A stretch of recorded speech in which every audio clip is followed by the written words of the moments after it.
This is just a sample of the audiobook. To get the complete audiobook, access the link posted in the first comment. This book is a story of transformations wrought by an event that happened on July 24, 1964, in Rochester, New York.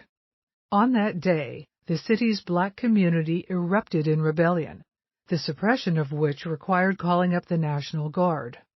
Barely a week earlier, another uprising had taken place in the fabled Black Mecca of Harlem.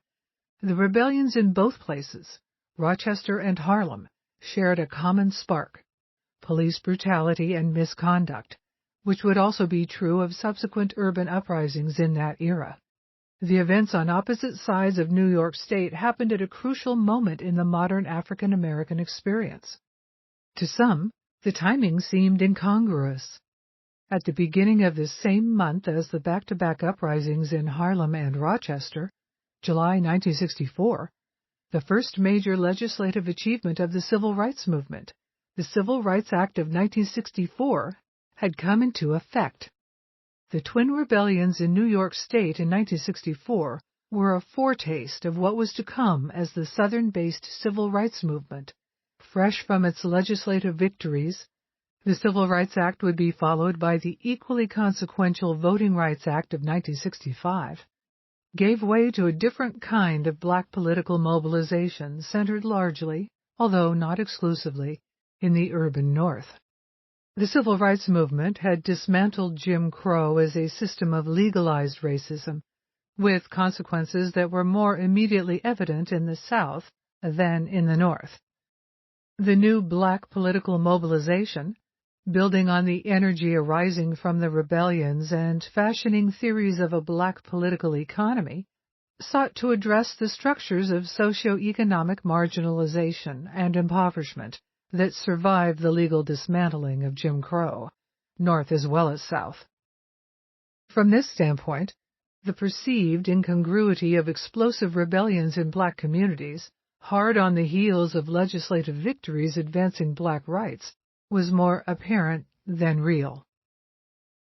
Rochester emerged as an important laboratory and national model in the transition from the old to the new. This, too, seemed incongruous, yet belying stereotypes casting it as a nondescript municipality on the northern edge of the lower 48, perched on one side of Lake Ontario and with Canada on the other side. Rochester became a key center of the new black political mobilization. It was indeed an improbable achievement. To begin, Rochester was not a major urban center. In 1960, it ranked just 38 among the nation's cities by population, behind Long Beach, California, and Birmingham, Alabama. Nor did Rochester have a black majority, or anything close to it. The city's black population, while growing, stood at just 7.4% of the total in 1960. Again, Rochester did not conform to preconceptions of where and why black uprisings occurred, any more than it seemed emblematic of the black freedom struggle in the 20th century. For these reasons and more, the events in Rochester have been variously mischaracterized when they have not been ignored altogether. Even so, Rochester rose to the forefront. Where it led, other urban centers would follow.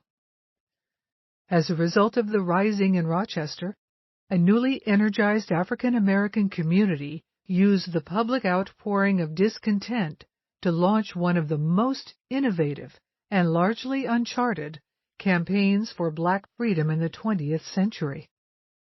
In so doing, Black Rochester became a national leader in the quest for the new black political economy in the Black Power moment. Rochester ministers and community activists spearheaded two developing tendencies within Black Power.